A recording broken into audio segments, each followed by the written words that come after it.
Hello, and welcome to this week's instructional video with me, Miss Kim, the occupational therapist, and I would just like to go over some fine motor building skill activities. So here we go with the first activity. It's a hold and do task. So I would like to have your child have a paper towel, if you have one available, and with their non-dominant hand, hold the towel roll, and with their dominant hand, tear off a piece of towel. And then they hopefully can then turn it and motor plan that. They might need a little bit of help with the turn. And don't mind the music in the background. We have band practice. So you might hear a little bit of music from my music students that I share a wall with. Anyways, then they can tear another piece of paper in half. Off. All right, and then the next thing I would like them to practice is ripping the towel in half. So for this activity, they'll probably want to do a full fist grasp to tear it in half, and that's okay. That's perfectly fine for them to practice that. But another skill I'd like them to practice is tearing with a pincer grasp. So to encourage that, you can create a tear that will help guide your child to pinch and tear. And they may need some hand-over-hand prompts to do that, but that's also okay. So as long as you create that initial small tear, and then with hand-over-hand prompt, encourage them to pinch with a 3-finger pinch on each side to then complete the tear process.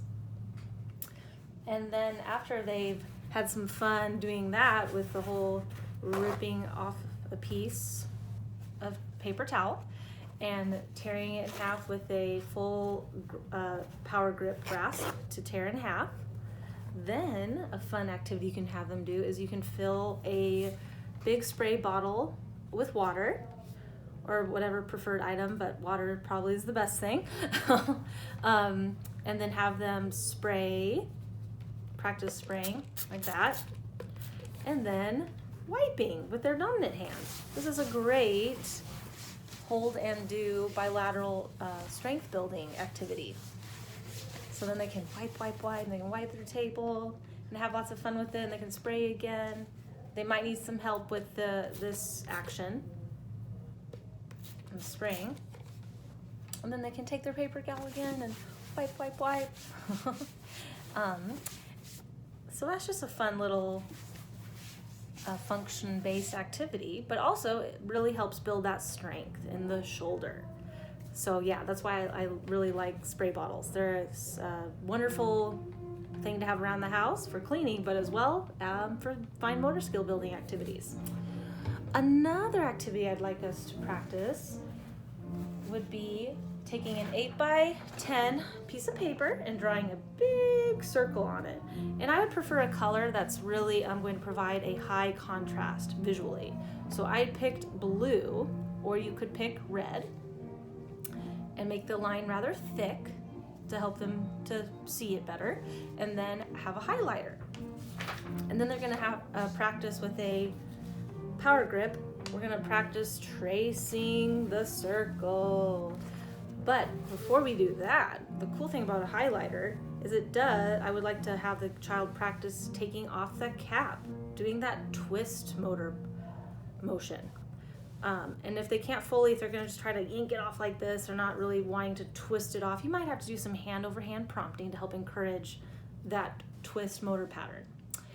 Another thing you can do to make it a little easier for them is just twist it off halfway. Just halfway, and then have your student then do the rest. So if you still want them to provide some of that resistance to pull it off, to help build that strength, coordination, like I said, just twist it off halfway, and then have your student, or child, pull it off. So that's another great activity with a highlighter, just a functional task, but encourages a lot of different types of prehension patterns of the small muscles in the hand. All right, so then once we've got the cap off, another step is have your child, practice putting the cap on the bottom. And that's another really good skill. Just like that. That's more of a trying to encourage that development of precision. If I can talk. That is called precision or accuracy of motor movement.